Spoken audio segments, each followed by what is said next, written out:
नमस्कार, आप देख रहे हैं महानगर समाचार। मैं हूं आपके साथ श्वेता।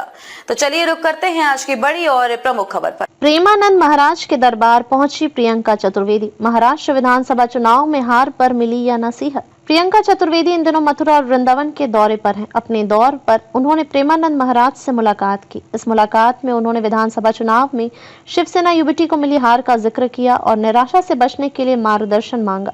प्रेमानंद महाराज ने कहा कि किसी का पिछला प्रारब्ध अच्छा था, इसलिए वह जीता और इसलिए कोई वर्तमान प्रयास के बावजूद हार गया। प्रियंका चतुर्वेदी भेंट के लिए कपड़ा लाई थी। प्रेमानंद महाराज को प्रणाम कर प्रियंका बोली, गुरुजी आपसे बहुत प्रभावित हुई हूँ। महाराष्ट्र में चुनाव में हार मिली, आपके शब्द ने सुकून दिए। मैंने सोचा आपसे मिलूंगी, साहस मिलेगी और आगे की लड़ाई लड़ेंगे। हर परिस्थिति में समान भाव रखना चाहिए, प्रेमानंद महाराज ने कहा।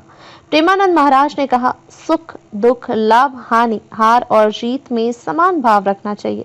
भगवान कृष्ण भी रणछोड़ कहलाए। कभी भगवान भी हार स्वीकारते हैं, तो हमें भी हार में गंभीर रहना चाहिए। जब जीत नहीं टिकती तो पराजय भी नहीं टिकती और मेहनत करनी चाहिए कि आगे जनता की सेवा कर सके। हमें निराश नहीं होना चाहिए। हार में निराश होना ठीक नहीं, निराश हुए तो आगे की तैयारी नहीं हो पाएगी। प्रेमानंद महाराज ने प्रियंका चतुर्वेदी से आगे कहा, हमें लगता है निराश नहीं होना चाहिए, प्रसन्न रहना चाहिए। पराजय में निराशा ना हो, ऐसा नहीं हो सकता।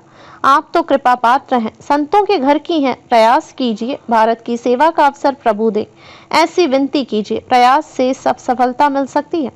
कोई अपने प्रारब्ध से जीता, प्रेमानंद महाराज ने कहा। प्रियंका चतुर्वेदी ने इस दौरान कहा कि कभी कभी लगता है कि जिन लोगों ने पार्टी के साथ गलत किया वे जीत गए। इस पर प्रेमानंद महाराज ने कहा, उसमें वर्तमान का प्रयास असफल हुआ, इसमें पुराना प्रारब्ध भी काम करता है। हमें चाहिए कि आए हुए प्रारब्ध का स्वागत करें और रैंद कर आगे चलें। पराजित भाव लाएंगे तो निराशा आ जाएगी। खबर के अंत में खबरों में अब तक के लिए बस इतना ही।